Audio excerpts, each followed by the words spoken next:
Salam dan bahagia. Jumpa lagi bersama saya, Dominikus dari Petung SPD, calon guru penggerak dari SMA Negeri 4 Kabupaten Sorong, Papua Barat.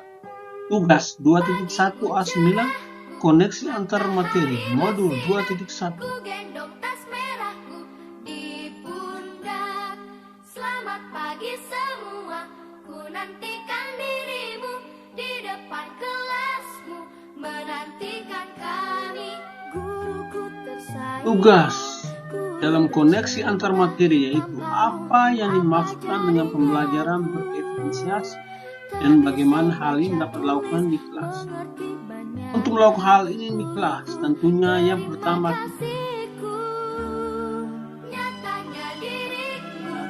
pengertian dari pembelajaran berdiferensiasi. Pembelajaran berdiferensiasi adalah proses atau filosofi untuk pengajaran efektif dengan memberikan beragam cara untuk memahami informasi baru untuk semua siswa dalam komunitas ruang kelasnya yang beraneka ragam, termasuk cara untuk mendapatkan konten, mengolah atau membangun, menalar gagasan dan mengembangkan produk pembelajaran dan ukuran penilaian sehingga semua siswa dalam ruang kelas yang memiliki latar belakang kemampuan yang berbeda bisa belajar dengan efektif.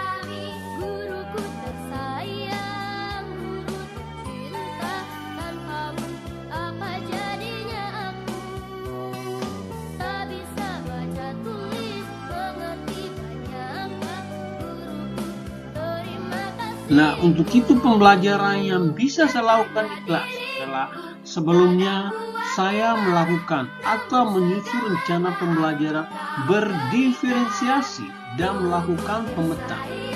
Ada pemetaan dilakukan berdasarkan yang pertama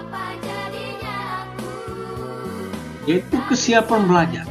Kesiapan belajar ini antara lain cepat, lambat, konkret atau abstrak, atau yang mandiri, dan juga ketergantungan. Dan yang kedua, minat. Dan yang ketiga yaitu profil belajar siswa. Nah, profil belajar siswa ini terkait dengan kemampuannya, latar belakangnya,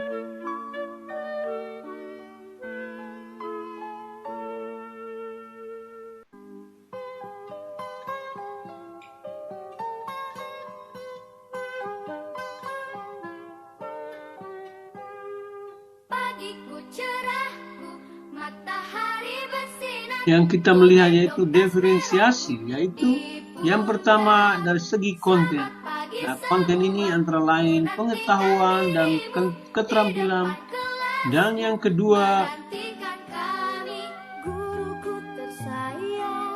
yaitu proses, ya proses itu tahap, alur atau langkah, dan yang ketiga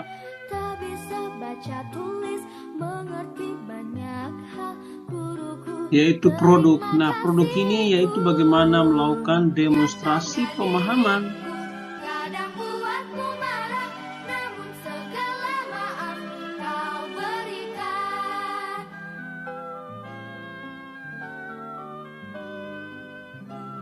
Nah, bagaimana pembelajaran berdiferensiasi dan memenuhi kebutuhan belajar murid dan membantu mencapai pembelajaran yang optimal.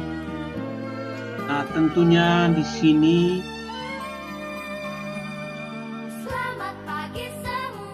yaitu yang pertama yaitu mengidentifikasi kebutuhan siswa. Antara lain yaitu kesiapan belajar siswa. Kesiapan belajar siswa ini adalah adanya cepat atau lambat dalam menerima pelajaran, abstrak atau konkret, dan juga mandiri atau ketergantungan. Yang kedua, profil belajar siswa. Nah, profil belajar siswa ini itu berkaitan dengan kemampuan atau kecerdasan intelektual dan berkaitan dengan latar belakangnya.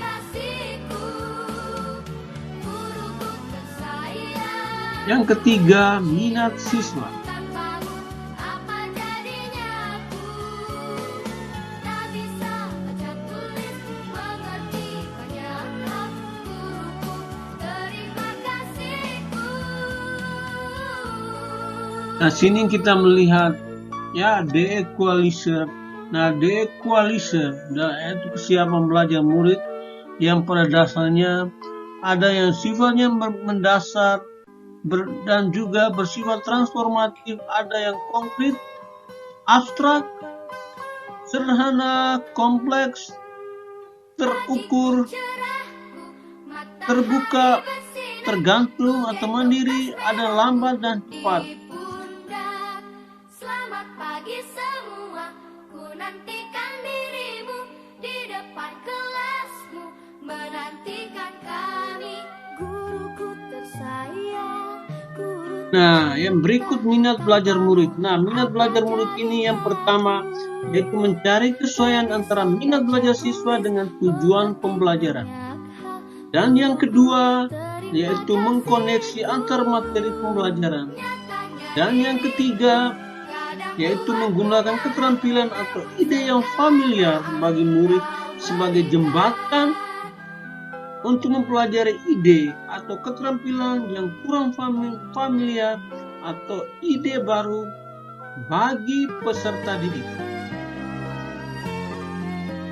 Dan yang keempat yaitu memotivasi belajar siswa. Selamat pagi semua, ku nantikan dirimu di depan kelasmu, menantikan kami, guruku tersayang. Yang berikut profil belajar murid. Nah, profil belajar murid ini yang perlu dilihat antara lain. Yang pertama, lingkungan belajar muridnya. Yang kedua, pengaruh budayanya. Dan yang ketiga, gaya belajarnya. Nah, gaya belajar ini ada yang auditory, kinetik, dan visual. Dan yang keempat adalah multiple intelligent. Tanpamu apa jadinya aku? Tak bisa baca tulis mengerti banyak hal. Guruku terima kasihku, guruku tersayang. Nah, jelaskan bagaimana Anda melihat keterkaitan materi dalam modul lain di program guru penggerak. Nah, keterkaitan yang saya lihat di program guru penggerak yaitu Terima kasihku.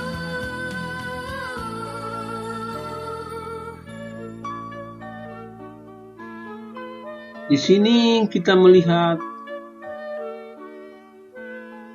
yaitu menurut Ki Hajar Dewantara, guru itu ibarat petani, yang murid adalah benihnya. Seorang petani tugasnya itu merawat benih-benihnya.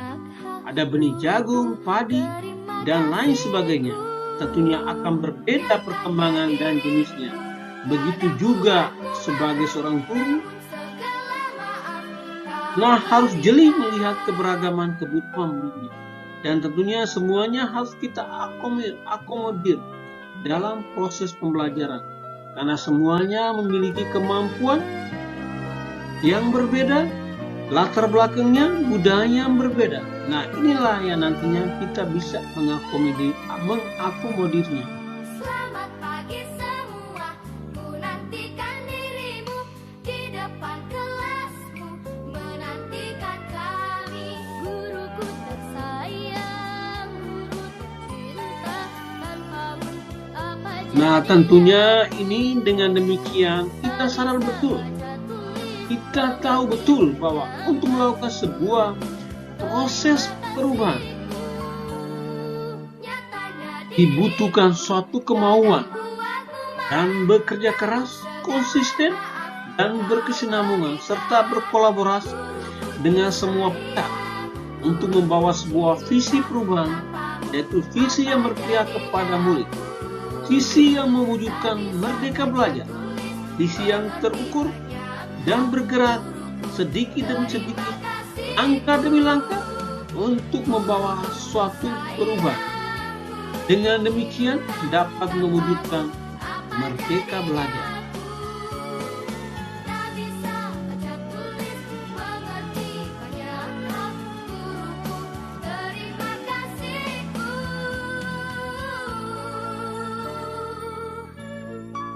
Nah, untuk itu, dengan demikian sampai di sini perjumpaan kita. Sekian dan terima kasih. Salam dan bahagia. Guru penggerak Indonesia Maju. Sekian dan terima kasih.